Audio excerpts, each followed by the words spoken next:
Hey, what's up, guys? Welcome back to my channel. And if you're new, welcome to my channel, my friend. And in today's video, I have a new tool that I want to introduce to you guys. This tool is not yet done to be public, but I want to show you and like get you guys feedback and just know what you guys think about it. And so let's dive in. um, I have a lot to talk about, so this video might takes a while, but stay with me. You're gonna see like it's really cool what you can achieve with it. So this tool is called Studio Creator, as you can see in my screen right now. And basically this is a tool for 3ds max and v-ray, and it allows you to create a studio scene really fast. And all you have to do is like move slider, type your name of your camera, your lights, and like boom, you got something in your scene. um, Maybe not the best explanation, but I'll show you guys how it works. And so yeah, as you can see in my screen right now, this is my 3ds max open. I have a little guy robot in my scene. This is one 3D model that I bought on 3D Sky. I think the guy who created this is name is Spinel underscore CGI. So shout out to him. I really like this little guy right there. So anyways, we're gonna use him, and we're gonna try to just create a nice render from it using my Studio Creator tool. And so yeah, let's dive in. So as you can see, like I have like three options here. I have like start empty studio, add studio to the current scene, and launch toolbar.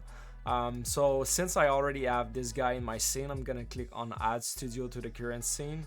So you click on this and you'll see right away I'm gonna get a backdrop in my viewport, and as well as the toolbar here that you use to like create your cameras, create your lights, adjust your HDR, adjust the backdrop, and more and more. You have render settings as well. So um, I'm not gonna go through all the feature like one by one. I'm just gonna try to like create my image that I would love to create with it, and I'm gonna explain it like as I'm moving in.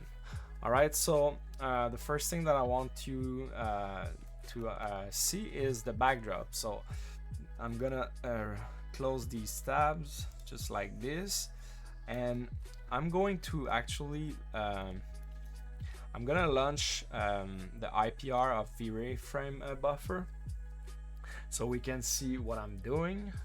So I'm gonna move this guy right there,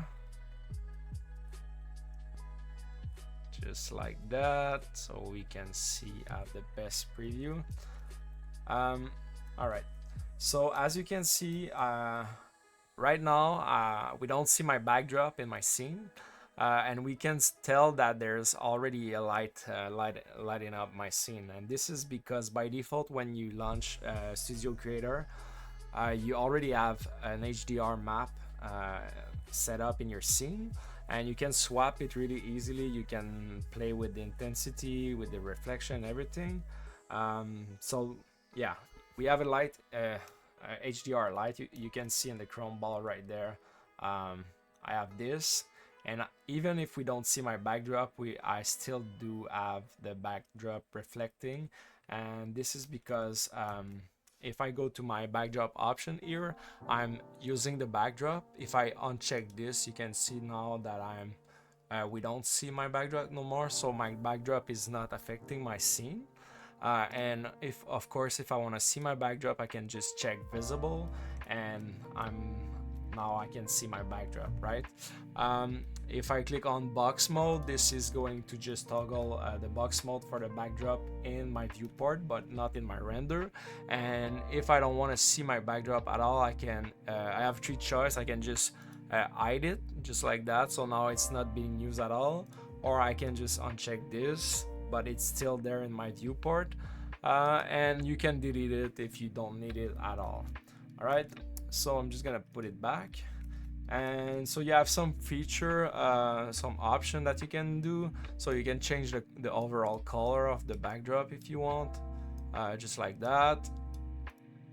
You have the reflection of the backdrop, so if you want you can make it fully reflective. You have the glossiness just like this. You can change the value here. What else you have? You can control if you need more space. You have the length here that you can change, the width, you have the height, and also the fillet. So the fillet is the chamfer of the backdrop, the back of the backdrop, just like that. And you have also the position of the backdrop. You can move around just like that. And you also have a floor that is right there. So it's gonna update. Yeah, okay. And this is great sometimes because if you're rendering furniture, for example, that has like metal legs, if you only have a solid color reflecting on your backdrop onto your object, you get boring reflection, right? So I added the floor just so it breaks apart just the reflection that you get onto your object.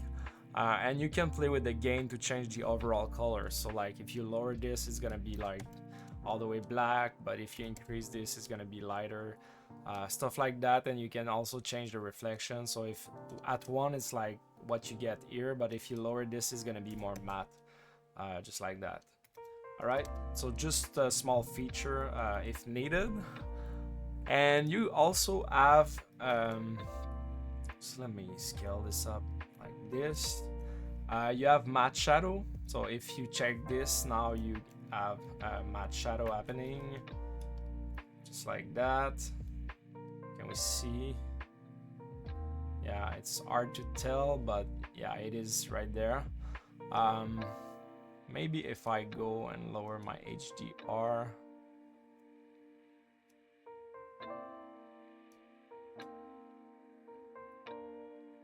Yeah, well, anyway, you can see like I have some matte shadow happening, and if you want you can change the color of your shadow.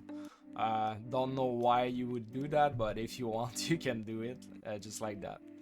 Alright guys, so and if you delete your backdrop or you have no backdrop, you can just click on add and it's gonna bring it back just like that.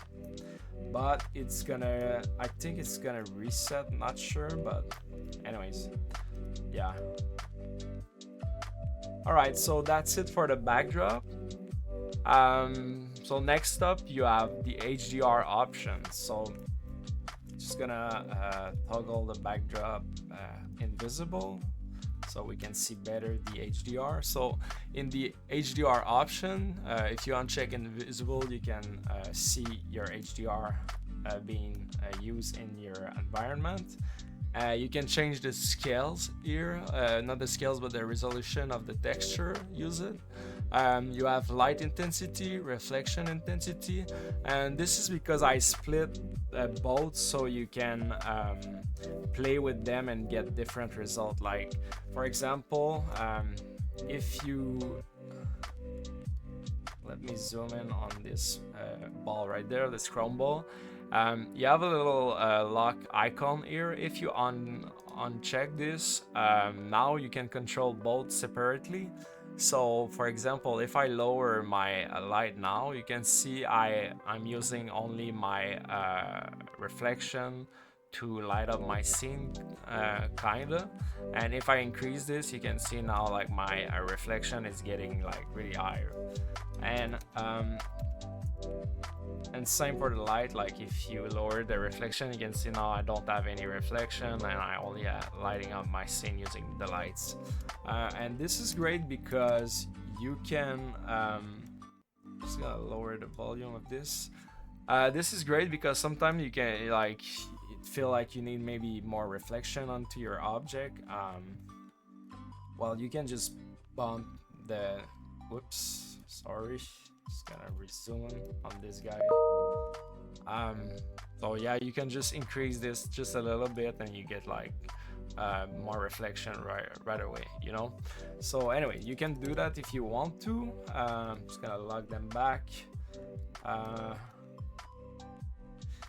You also have rotation, so you can control the rotation of your HDR right here. And you have a color slider, so like at 0 you using full color information in your HDR, but if you lower this you're gonna have your HDR all the way desaturated. So this is great sometimes if you're doing product visualization and you don't want any color information coming from your light, because your material is not gonna look exactly like you want. Like if you have red in your HDR, and it's gonna appear onto your material, which is not something that you want if you want to sell a product that is looking a specific type of material. So yeah, for example, you can just lower this so you don't get any color information. Also, you have a HDR browser, so if you want you can just change your HDR on the fly. So if you double click on one map, well, actually this one is the one I'm currently using, but let's try this one here. You can see like I'm getting different result just by double clicking. And also I'm gonna add a here you're gonna be able to just pick the folder that you want, so you can add your own HDR in the browser. So that's pretty cool. Just gonna put this one back. All right, it's not loading. All right, so something like this. And yeah, so that's pretty much it for the IGR. I'm gonna put it invisible. I'm gonna put back my little guy here, maybe lower the rotation because I want to have some shadow. And I'm gonna, I don't know, make it just like this. So I have my robot now. What's next? So in rendering option you have the background color. Like if you're doing a white background image, you can pick it here. You have black, you have connector color. I'm not gonna explain this one right now, but you have this here. And if you want you can use custom color. So like if you click here, once you check custom color, you can change the overall color of your background just like that. So yeah, you have this. You can control the ambient occlusion here. This is the ambient occlusion from the GI and the V-Ray settings. You also have the burn value. So by default, I'm using Reinhard as the sorry, I'm using Reinhard here as the where is it? Color mapping option. So the burn value is this one here. So like if you lower this, you're gonna get less highlight, less burn pixel, but it's gonna be more boring. But if you put it at 1, you can see my light is stronger. So yeah, by default I put it at 0.5 and I play with it. You have your noise level here, which is this one here, the noise threshold. You can control it from here, and you can swap between bucket and progressive mode here. Right now I'm using IPR, so it doesn't matter. But you can, like for the final render, you can just swap it here. You have preset for like render. So right now those are square because this is what we use to render the most. But if you want, you can check custom size here, and you can specify whatever you want. So you can see now my aspect ratio has changed. If you want to see it, I wouldn't have to change, well, re-update my RPR, but I'm not gonna do it. I want to keep it square for now. And you also have hide lights, hide camera, and hide 360 helper, which is hiding the one that you create from my tool. So I'm gonna show you, but I don't have any camera or lights right now. So anyways, so that's it for the rendering option. So now if I go to camera, this is where it gets really cool. just gonna put back my yeah, my backdrop just like that. So you can load preset camera uh, uh, camera preset, sorry, and so you can save them and load them. So like if you, for example, you're doing I don't know, furniture visualization in 3D, and I don't know, you do a lot of chair, and every time you are doing a chair, you are rendering the same angle, same perspective. Well, if you already have one setup that you did for one chair, well, if you want to reuse it, you can save it and then just load it back in my Studio Creator tool on the fly. It's really, really simple. And you can even like create your preset folder. I already have one here. You can see I added some preset already, but we're gonna do one just so you guys can see what it does.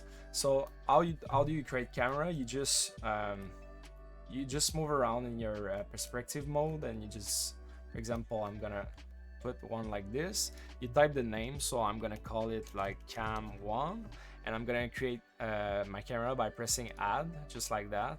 And you can see now I do have my camera. I can zoom it back just like this. This is actually moving my camera on the z-axis in local. But if you want, you have the focal length and the FOV here that you can change. This is in your camera, and you can add well, check automatic vertical tilt, and you also have depth of field, which I'm not gonna use right now, but if you want, you can check depth of field. And while you are in IPR mode, if you want, you can right click and set focus distance here, and now you can use depth of field on your render. But yeah, it's really subtle, we don't really see it, but you can use it here if you have a bigger scene. Also, you have duplicate camera, so if you want, you can duplicate your camera just by ear and like keep on moving around. But if you want to create a new camera, you can just move around just like that again, and type cam2 to add, just like that. So now I have my two camera, and everything in my tool, like if you put your mouse over, you can see like how it works. Like you have like a tooltip, so like in the list view list, sorry, you can see like double click is gonna select your camera. If you want to select the camera target, you can control double click on your camera in the view list, and you can even rename it from here. So for example, if I right click, I'm gonna type cam2 rename it, and now you can see my camera as a new name. You can delete your camera from here as well, and yeah, that's pretty much it for how you create your camera. So I'm just gonna go ahead and create a new one like that and call it back, and now I have my back camera, my cam1, my camera name. But what now if I want to save it? So it's pretty simple. Like for every camera that you have here in the view list, if you save and type a new name, so I'm gonna call it tutorial camera preset, I'm gonna go ahead, click on save, preset save. So now if you go here, you can see I now have my tutorial camera preset saved, so I can load them if I want to. So I'm just gonna zoom out a little bit. You can see I have my camera here. Let me load like this one, so you can see now I do have new camera that I had saved already. Well, they're not for the robot, but you can see like I have new camera loaded.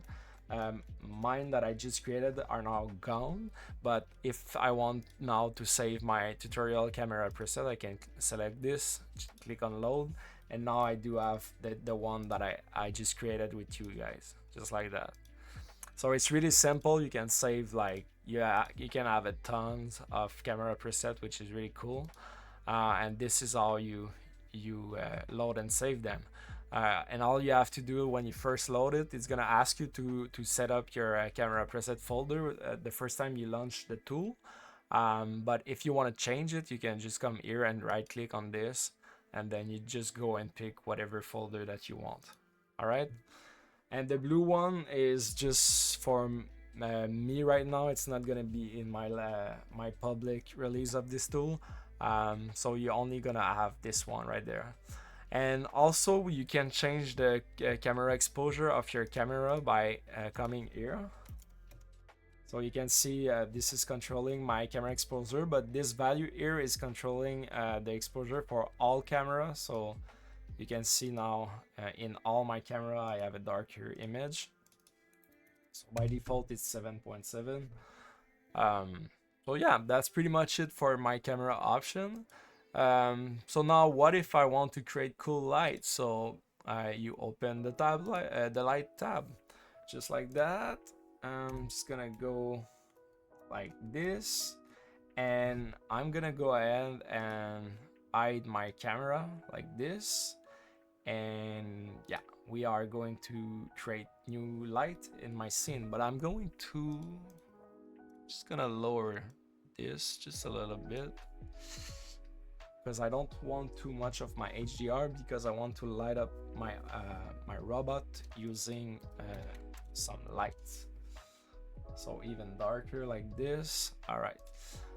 So the way you create lights is pretty much the same as the way you create your camera. So you come here, you type the name of your light, and here you have some types. So you can add a disc, a plane, or a sphere. So I'm gonna use the disc for this one, and I'm gonna go ahead and click on create, just like that.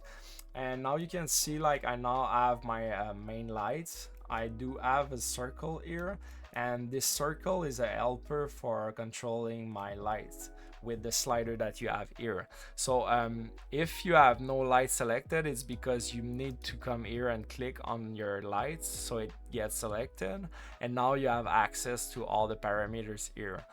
So the first button here, the little yellow icon on, this is controlling your light on and off. So if I toggle this off, you can, well, there's no light. And so if I click on changing the slider of the height, you can see in my viewport, I'm just moving up my lights. You have the distance, which is scaling the little circle. And you have the rotation of your light, of course. So let me put it like that.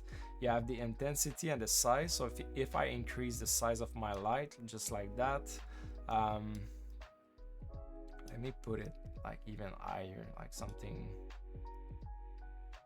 yeah, something like that. So yeah, I can control this, the size and the intensity of my light, just like this. Maybe a little bit less. You also have the directional, so you, like, if you want like sharper shadows like this, you can do it, or if you want more diffuse shadow, you can do something like that. You also have the color of your light, of course.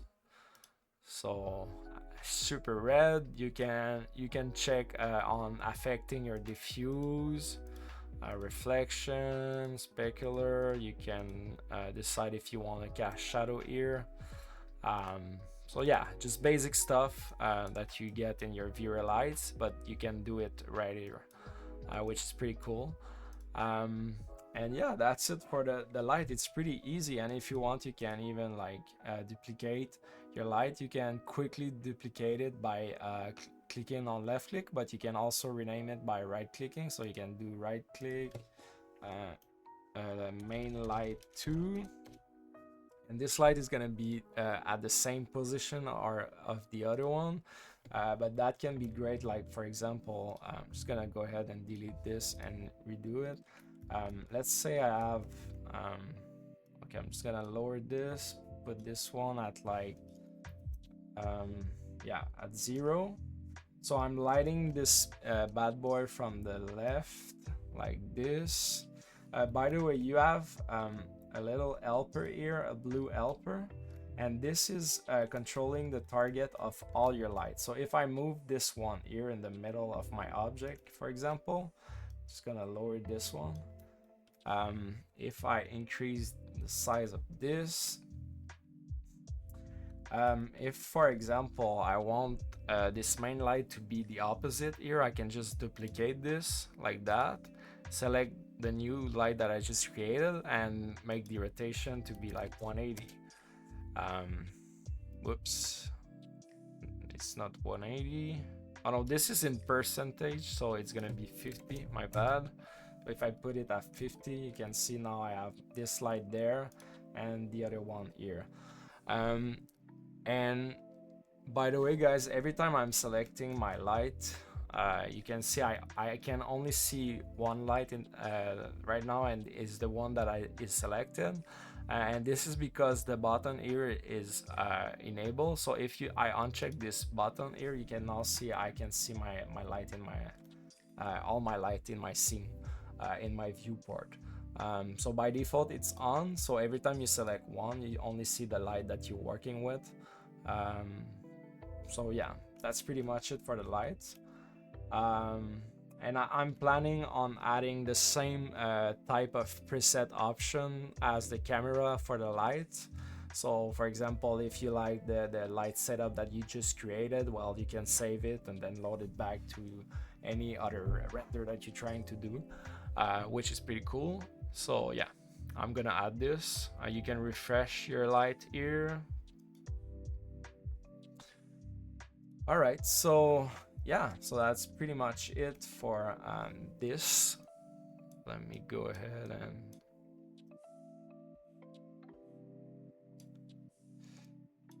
it's a little bit too much.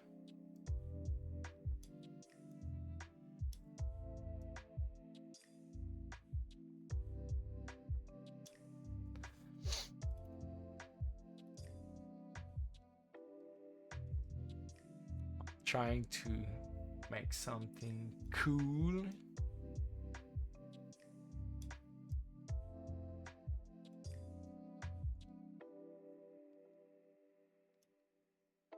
Well, let me add a fill light with a color. I'm gonna create a fill light as a sphere. Just like that. Select my fill light. Gonna put it higher like this, maybe on the other side here. We're gonna make it red and increase this.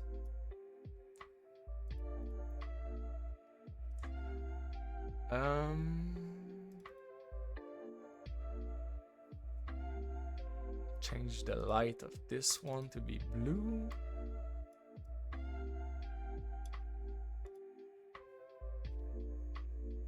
We're gonna change the color of the backdrop, make it darker. Add some reflection, some glossiness.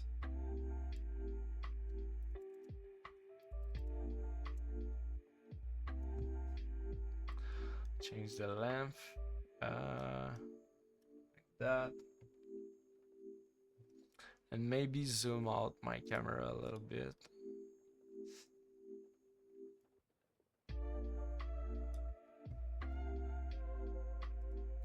Yeah, so anyway, guys, this is the tool that I've been working on.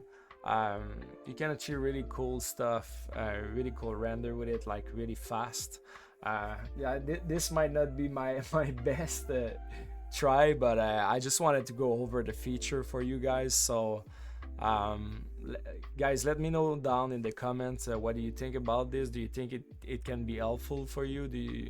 I'd like to know about what you think about this, what feedback you have, if you have idea or stuff that you think is should be added to be like more useful, or even less useful, like if there's any stuff that you think I should do in another other way, you know. So anyways, let me know, guys, what you think about this tool, and yeah, I'll see you guys in the next video. Bye.